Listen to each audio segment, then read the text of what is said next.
आइए मित्रों, आज हम लोग एक नए लेसन का अध्ययन करते हैं जो प्रोज का कक्षा 12 के छात्रों के लिए फर्स्ट लेसन है। A girl with A basket. ये ये लेसन जो है विलियम सी डगलस द्वारा लिखा गया है। विलियम सी डगलस यह पाठ विलियम सी डगलस के 1950 में भारत भ्रमण के बारे में है। अपने भ्रमण के दौरान उन्होंने नई दिल्ली से हिमालय के एक पहाड़ी इलाके रानीखेत घूमने का निश्चय किया। वह बरेली तक रेलगाड़ी से एवं उसके पश्चात रानीखेत तक कार से गए। उन्होंने विभिन्न प्रकार के लोगों के साथ वार्तालाप करना पसंद था। उन्होंने जाना कि भारतीय गरीबी में भी स्वाभिमानी एवं उदार थे। एक स्थान पर वह 9 वर्ष की एक शरणार्थी लड़की से मिले एवं उसके स्वाभिमान तथा आत्मसम्मान से बहुत प्रभावित हुए। इसने उन्हें भारत की आत्मीयता की एक झलक दिखाई दी। अब इसके टेक्स्ट का अध्ययन करते हैं। एक दो पार्ट में जो है इसका वीडियो डाला जाएगा क्योंकि इससे बहुत बड़ा वीडियो हो जाएगा। आइए कि I had left new Delhi for the Himalayas. बेटे कह रहा है कि I have left new Delhi, मैं नई दिल्ली से चला था फॉर द हिमालयास, हिमालय के लिए। मैं नई दिल्ली से हिमालय के लिए चला था। I was going as far as Bareilly by train. बेटे कह रहा है कि मैं बरेली ट्रेन द्वारा गया एंड देन और तब बाई कार टू रानीखेत, और तब रानीखेत एक कार द्वारा गया। अब ये रानीखेत क्या है इसके बारे में यहाँ लिखा है कि रानीखेत क्या है। Ranikhet an old British army hill station. कह रहा है कि यह जो है एक पुरानी अंग्रेजों की सैनिक छावनी है, हिल स्टेशन। कह रहा है यह एक पुरानी अंग्रेजों की सैनिक छावनी है। लोकेटेड, जो स्थित है ऑन 6000 फुट, 6000 फुट की ऊंचाई पर। रीच अपोजिट, ठीक विपरीत, अपोजिट में विपरीत, ठीक विपरीत 120 माइल्स, 20 मील फैली हुई स्नो कैप्ड हिमालय, बर्फ से ढकी हुई हिमालय की चोटियों के सामने।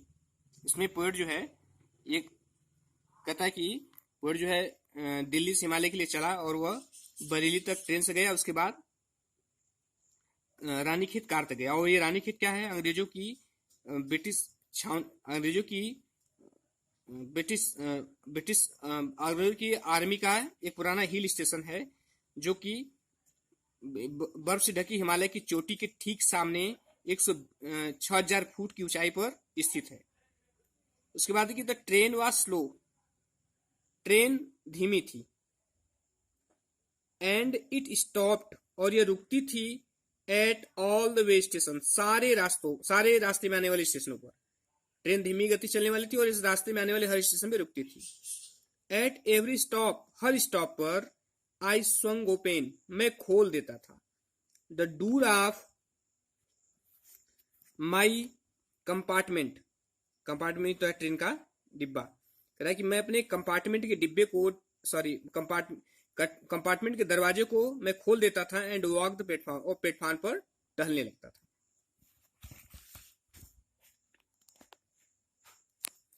कह रहा है कि द प्लेटफॉर्म वेर पैक्ड, तो कह रहा है कि प्लेटफॉर्म जो थे वे पैक्ड, भरे हुए थे विद पीपुल, लोगों से। ये प्लेटफॉर्म लोगों से भरे हुए थे। जैसे और कौन लोग थे, जैसे सिख, मुस्लिम, हिंदू, सोल्जर सैनिक, मर्चेंट्स व्यापारी, प्रेस्ट पुजारी, पोर्टर्स कूली, बेगर्स भिखारी, हाकर्स और फेरी वाले जो सामानों को घूम घूम कर बेचते हैं। कह रहा है इन लोगों से ये प्लेटफॉर्म भरा हुआ था। ऑलमोस्ट एवरीवन, कह रहा है कि लगभग हर व्यक्ति was bear foot, bear foot में होता है नंगे पैर, लगभग हर व्यक्ति नंगे पैर था। एंड ड्रेस्ड, और कपड़े पहने हुए था इन लूज वाइट गारमेंट, ढीला ढाला सफेद कपड़ा। प्रत्येक व्यक्ति नंगे पैर था और ढीला ढाला सफेद कपड़ा पहने हुए था। I would ask at least 3 people, कह रहा है राइटर कह रहा है कि मैं एटलीस्ट कम से कम 3 लोगों से पूछता, आस्क पूछना, before I could find means होता है पाना, तब जाके मैं आई कुड फाइंड वन, एक ऐसे व्यक्ति को पाता हु स्पोक इंग्लिश, जो कि अंग्रेजी बोल सकता था। स्पीक का सेकंड फॉर्म इसमें बोलना, स्पीकिंग बोलना होता है, इसका second form spoke. We would talk world affairs, कहता है कि हम बात करते हैं वर्ड अफेयर्स पर। सांसारिक मामलों पर, सांसारिक मामलों मतलब संसार की जो मुख्य समस्याएं हैं, हर समय जो है कोई न कोई मुख्य समस्या होती है, जैसे आतंकवाद की होती है, बेरोजगारी की होती है, शिक्षा की होती है, तो वहीं वी टॉक वर्ड, हम वर्ड संसारिक मामलों में बात करते हैं, एंड एवरी मेजर टॉपिक, और प्रत्येक मुख्य मुख्य बिंदुओं पर, the news of the day produced, उस दिन प्रोड्यूस होने वाले समाचार के मुख्य शीर्षकों पर बातें करते हैं। अर्थात कोई भी समाचार होता है तो उसकी मुख्य हेडिंग होती है, वही कह रहा है कि उस दिन प्रकाशित होने वाले समाचार के मुख्य शीर्षकों पर बातें करते हैं और वर्ल्ड अफेयर्स और सांसारिक मामलों के बारे में बात करते हैं। इन दिस वे, इस तरह आई वॉज ट्राइंग, ऐसा कह रहा है मैं कोशिश कर रहा था, to get a feel of the pulse of the nation, कह रहा है यहाँ पूरा मतलब हुआ to get a feel, to get a feel मतलब राय जानना, आप sorry to get a feel of the pulse of the nation, जो पल्स में होती है नाड़ी, राइट कर रहा है कि इस तरह जो है to get a feel the pulse of the nation, मैं राष्ट्र की नब्ज टटोलने की कोशिश कर रहा था। अब पूरा यहाँ का मतलब है gate a feel of the pulse of the nation, मतलब कि राष्ट्र की राय जानना, तो लोगों से वर्ल्ड अफेयर के बारे में बात करता और मुख्य शीर्ष को बात करता, इस तरह वह लोगों की राय को जानने की कोशिश कर रहा था। इसको इस तरह कर सकते हैं कि the writer wanted to know the opinion of the Indian people, तो लोगों की इस मामलों पर जो है वह राय जानना चाहता था कि लोग क्या सोचते हैं, और क्या कर रहा है, और चेकिंग ओपिनियन, और उनकी राय को चेक कर रहा था, जांच कर रहा था against official attitude and report, कह रहा है कि सरकारी दृष्टिकोणों से एंड रिपोर्ट, और रिपोर्टों से, एटीट्यूड मीन्स दृष्टिकोण, ऐसा कर रहा है कि इस तरह जो है उनसे बात करके मैं राष्ट्र के राय को जानना चाहता था, और उससे जो राष्ट्रीय आंकड़े या दृष्टिकोण हैं या जो रिपोर्ट हैं उनसे मैं जांच कर रहा था। नीचे है ऐसा कर रहा है कि द रूट ले, यह रास्ता जो है ले through one of the richest of India's agriculture area, richest India's agriculture area का मतलब भारत का सबसे धनी क्षेत्र, ऐसा कर रहा है कि यह रास्ता जो है ले थ्रू होकर के जाता था one of the richest of India culture area, Bharat के सबसे धनी क्षेत्रों में से एक में होकर, मतलब भारत के जितने धनी क्षेत्र हैं उसमें से एक में से होकर यह रास्ता जाता था। This was the plan of the upper Ganga river, कह रहा है यह जो है प्लान, यह गंगा का जो है ऊपरी मैदान था, गंगा नदी का ऊपरी था, 1000 फीट एबव, कह रहा है कि हजारों फीट एबव, ऊपर, सी लेवल, समुद्र के स्तर से, तो जिस रास्ते से वह जा रहा था वह जो है समुद्र के लेवल से हजारों फीट की ऊंचाई पर था और एक धनी कृषि क्षेत्र था, बट ट्रॉपिकल, लेकिन गर्म था, ट्रॉपिकल मीन्स गर्म। The Ganga was brown silt, कह रहा है गंगा जो थी ब्राउन, भूरे रंग की, सिल्ट, रेती ली हुई थी, मतलब बालू ली हुई, समय जैसा गंगा पानी दिखाई देता है। स्वेलन, कह रहा है स्वेलन विथ फ्लड वाटर माने बाढ़ का पानी, कह रहा है जो बाढ़ के पानी से स्वेलन उमड़ रही थी, स्वेलन माने उमड़ना, इट्स ओवरफ्लो, इसका बहाव, इनोडेटिंग होता है डुबोए हुए, इसका बहाव जो है इनोडेटिंग 1000 ऑफ एकरेज ऑफ राइस, कह रहा है इसका बहाव जो है हजारों एकड़ चावल के खेत को डुबोए हुए था। टू द नॉर्थ वेयर जंगल, इसके उत्तर में जंगल थे। Great expense of grass, expense होता है विस्तार, कह रहा है ग्रेट एक्सपेंस ऑफ ग्रास, घासों का एक बहुत बड़ा विस्तार था, और घासें कैसी थी, हायर देन मैंस हेड, मनुष्य के सिर से भी ऊंची, मतलब मनुष्य के सिर से भी ऊंची घासों का एक बहुत बड़ा विस्तार था। एंड अनब्रोकन मीन्स होता है अटूट, और यह अटूट थी, अटूट मतलब बहुत दूर दूर तक वह घास ही फैली हुई थी जो मनुष्य के सिर से बड़ी थी। ठीक है, एक्सेप्ट, सिवाय जो है for occasional clump of tree, occasional मैंने कहीं कहीं क्लम्प ऑफ ट्री, पेड़ों के गुच्छे दिखाई दे रहे थे, मतलब वो जो घासों का विस्तार था वो अटूट था, लेकिन कहीं कहीं जो है पेड़ों के गुच्छे बीच में थे, पेड़ों के समूह थे। और ये जो द क्लम्प ऑफ ट्री, जो पेड़ों के समूह थे वो क्या है, किसके घर है, द होम्स ऑफ टाइगर, ये टाइगर के घर है, एलिफेंट के, हाथियों के, पाइथॉन्स, अजगर के, एंड कोबरा, और कोबरा के घर थे, मतलब इसमें ये जानवर रहते थे। एवरीवेयर, हर जगह, एवरीवेयर हर जगह, देयर वाज फ्लैट लैंड, एक समतल मैदान था, रनिंग टू द होरिजिन, मतलब रनिंग टू द होरिजिन, क्षितिज तक फैला हुआ, ओरिजिन का मतलब, ओरिजिन मतलब होता है क्षितिज, where sky and earth seems to touch, जहां पर आकाश और पृथ्वी मिलते हुए प्रतीत होते हैं। मतलब जब बहुत दूर तक देखा जाए, जब कहाँ कोई चीज दिखाई नहीं देती है तो लगता है कि आकाश और पृथ्वी मिल रहे हैं। वो ये कह रहा है कि हर जगह जो है एक समतल मैदान था जो क्षितिज तक फैला हुआ था, मतलब पूरी खाली जमीन दिखाई दे रही थी। But dotted here and there, लेकिन यहाँ पर जो है बिंदुओं के समान, हियर एंड देयर, यहाँ वहां, बाय द सेक्रेड बनेन ट्री, करे पवित्र बरगद का वृक्ष था, मतलब यहाँ वहां बिखरा हुआ बरगद का वृक्ष था। और बाय रोज, रो माने होती है कतार, रोजा पकार ट्रीज, या पकार वृक्षों की कतारें थी।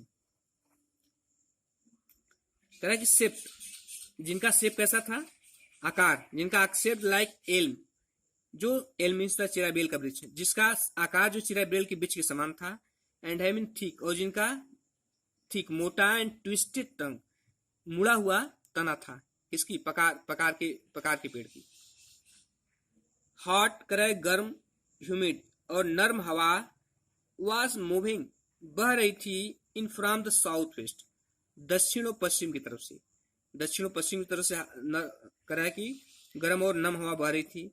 मंकीज बंदर, सम ऑफ देम, उनमें से माताएं मतलब फीमेल बंदर, विथ बेबीज बच्चे को, क्लिंगिंग टू देम अपने से चिपकाए हुए, एंड राइडिंग अंडरनेथ, जो नीचे सवारियां कराए कि, और जो नीचे सवारियां करते हुए जा रहे थे, कराए कि कुछ माताएं जो अपने बंदरों को अपने से चिपकाए हुए थी और जो नीचे लटके हुए सवारियां कर रहे थे।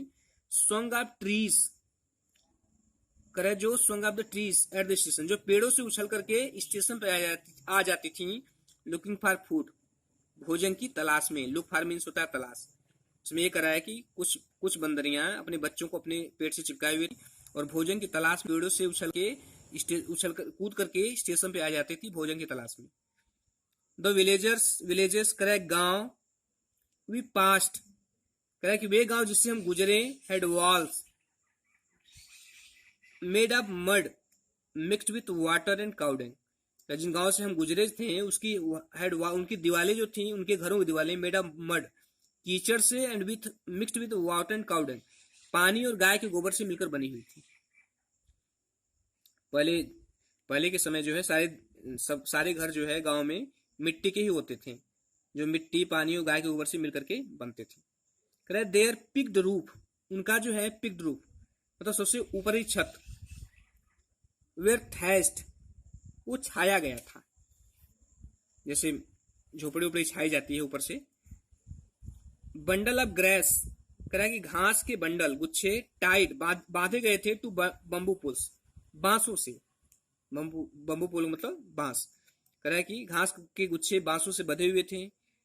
स्ट्रेस्ड अक्रॉस द रैप्टर, और ये बांस जो है स्ट्रेस्ड फैले हुए थे अक्रॉस द रैप्टर, उस रैप्टर के ऊपर, रैप्टर मतलब होता है बल्ली, जैसे कोई झोपड़ी बनती है तो एक मेन मोटी सी लकड़ी होती है जिस पर सारे बांस टिके हुए रहते हैं, तो उसको रैप्टर बोलते हैं। दैट डे, उस दिन, पंपकिन वाइन्स, कद्दू की बेलें, दैट ग्रीव ओवर देम, जो उनके ऊपर उग आई थी, वेयर इन ब्लूम, ब्लूम माने खिलना, दे वेयर इन ब्लूम, कराए उसमें फूल खिले हुए थे। कराए उस दिन कद्दू के बेलें, उसमें फूल लगे, जो कि उन दीवालों पे चढ़ी हुई थी, उसपे फूल लगे हुए थे। ट्रेलिंग, जो लटक रही थी, ट्रेलिंग स्टिक्स ऑफ येलो, जो पीले रंग की धारियों के समान लटक रही थी, ओवर ड्रैप्ड वॉल, उन भद्दी दीवालों पर। ड्रैप मीन्स भद्दी होता है, तो कहने मतलब कि उन भद्दी दीवालों पर कद्दू की जो बेल थी वह उस पर चढ़ गई थी, और वह खिली हुई थी, और उसमें फल लगने का समय था, और वे उस दीवार पर जो है लटकती हुई पीली धारियों के समान लग रही थी। At one station,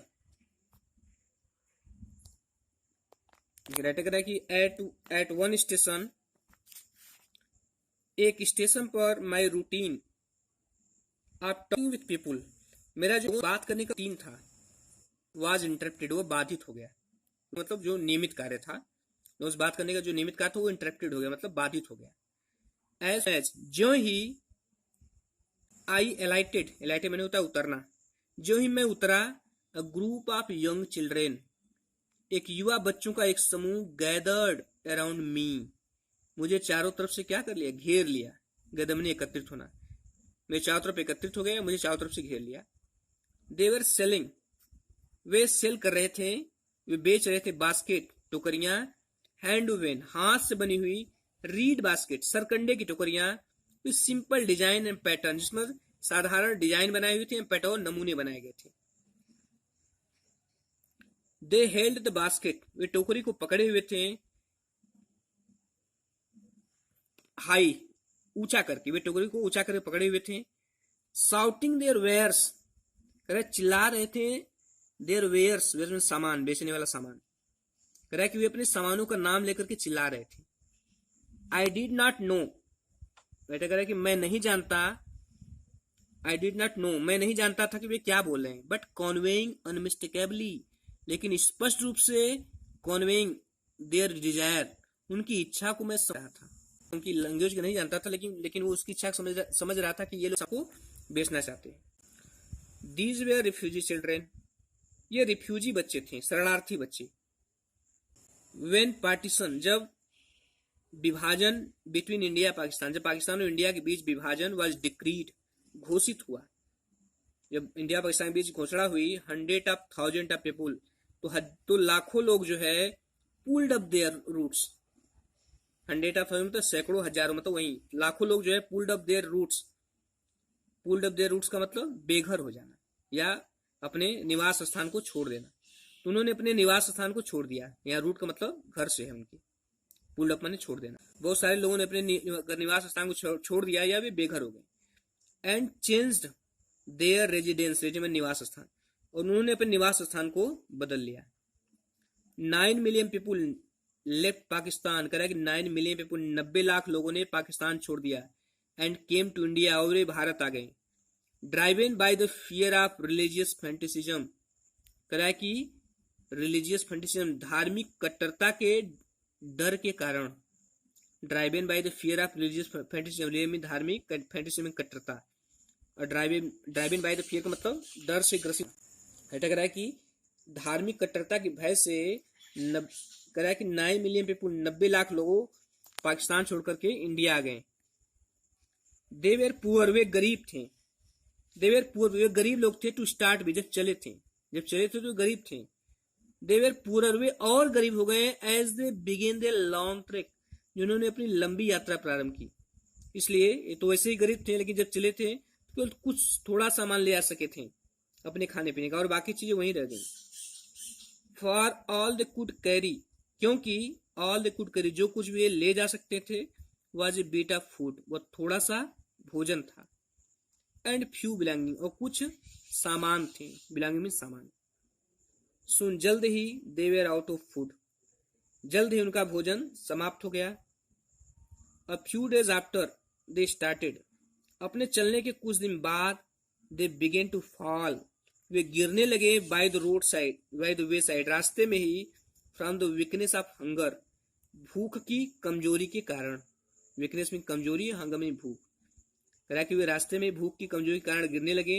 and died, और वे मर जाते थे, वेयर दे फॉल, जहां कहीं वे गिरते थे, मतलब जहां कहीं वे गिरते तो वहीं पे मर जाते थे। The children selling basket were sons and daughter of these refugee, कह रहा है कि ये टोकरियां बेचने वाले बच्चे जो थे, सन्स एंड डॉटर, लड़के और लड़कियां थी, ऑफ दीज रिफ्यूजी, इन शरणार्थी बच्चों के लड़के और लड़कियां थे। They are, they were there, या उनके पेरेंट्स, माता पिता, आर रिलेटिव्स, या रिश्तेदार, had gathered in the city, शहर में एकत्रित हो गए थे। सेटिंग अप स्टॉल, छोटी छोटी स्टॉल लगाकर, मतलब दुकानें। मैन्युफैक्चरिंग माने होता है उत्पादन करना, मैन्युफैक्चरिंग सिंपल आर्टिकल्स, और वे साधारण चीजों, वस्तुओं का उत्पादन करने लगे। Trying to make a living, मतलब होता है जीविका कमाना, वह जीविका कमाने की कोशिश कर रहे थे। इन मार्केट, उस बाजार में, ऑलरेडी ओवर क्राउडेड, जो पहले से ही ओवर क्राउडेड थी, मतलब जो पहले से ही बहुत ज्यादा भीड़ थी, उस बाजार में अपनी जीविका कमाने की कोशिश कर रहे थे।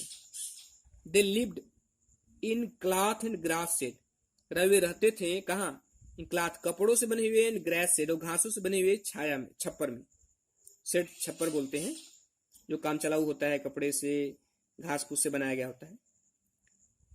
कह रहा है कि they lived in cloth and grass shed, वे कपड़ों से और घास से बने हुए छप्पर में रहते थे।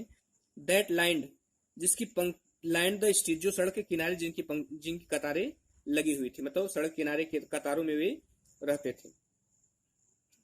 द पीजेंट, कह रहा है कि किसान, एमंग दीज रिफ्यूजी, इन शरणार्थी लोगों के बीच जो किसान थे, हैड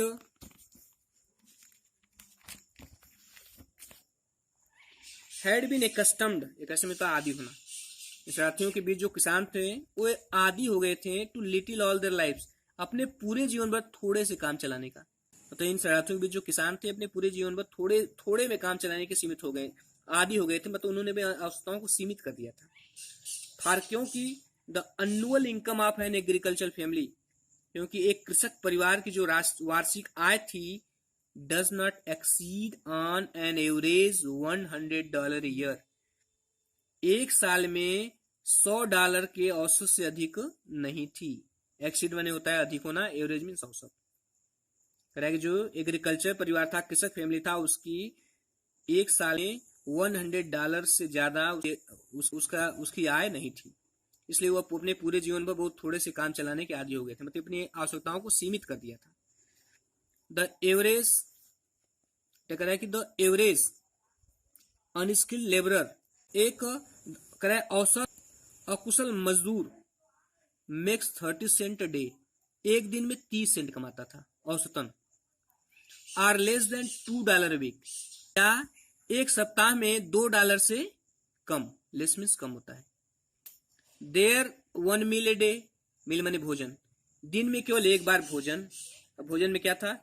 एन ओनियन, एक प्याज, ए पीस ऑफ ब्रेड, रोटी का एक टुकड़ा, अ बाउल ऑफ पल्स, एक कटोरा दाल, विथ मिल्क, दूध के साथ, परहेप्स, शायद, अ बीट, बीट में होता है टुकड़ा, अ बीट ऑफ गोट चीज, शायद बकरी के दूध का पनीर का एक टुकड़ा। नो टी, न तो चाय, नो कॉफी, नो फैट, न तो वसा, वसा मतलब तेल वाली चीजें, नो स्वीट, न तो मिठाई, न तो मांस। $100 a year, एक साल में $100, $2 वीक, एक सप्ताह में $2 भी नहीं थे। 8, फिर भी इवन दैट स्मॉल अमाउंट, ये छोटी रकम, इज हार्ड टू अर्न, कमाना कठिन था, सेलिंग, इसके टोकरियां बेच करके, टू पीपुल, उन लोगों को, टू पुअर, जो इतने गरीब थे कि टू बाय देम, कि उनको खरीद नहीं सकते।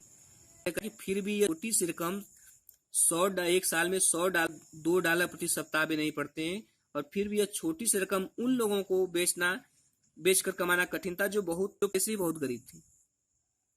दैट नो डाउट, इसमें कोई संदेह नहीं, इज द रीजन, यही कारण था कि दिस लिटिल चिल्ड्रेन, ये छोटे बच्चे, डिपेंडेड ऑन मी, मेरे ऊपर टूट पड़े, लाइक लोकस्ट, टिड्डियों की भांति, जैसे टिड्डियां खेत में टूट पड़ती हैं, फसल को चट कर जाती हैं, उसी तरह टिड्डियों की भांति राइटर करे, ये बच्चे मेरे ऊपर टूट पड़े क्योंकि मैं एक विदेशी था, उन्होंने सोचा कि मैं एक अच्छा ग्राहक हूँ।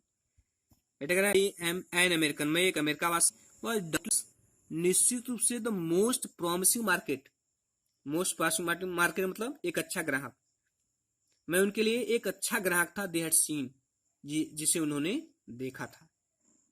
मित्रों, अभी वीडियो इसी पर बंद करते हैं, ये पार्ट 1 में रहेगा, पार्ट 2 में जो शेष बचा है वीडियो उसको अपलोड कर दिया जाएगा, क्योंकि ज्यादा पूरा एक बार में बनाने में बहुत लंबा हो जाता है और वीडियो अपलोड होने में बहुत समय लगता है। तो मित्रों, ये पार्ट 1 है, पार्ट 2 में इसका सेकंड अपलोड कर दिया जाएगा। धन्यवाद मित्र।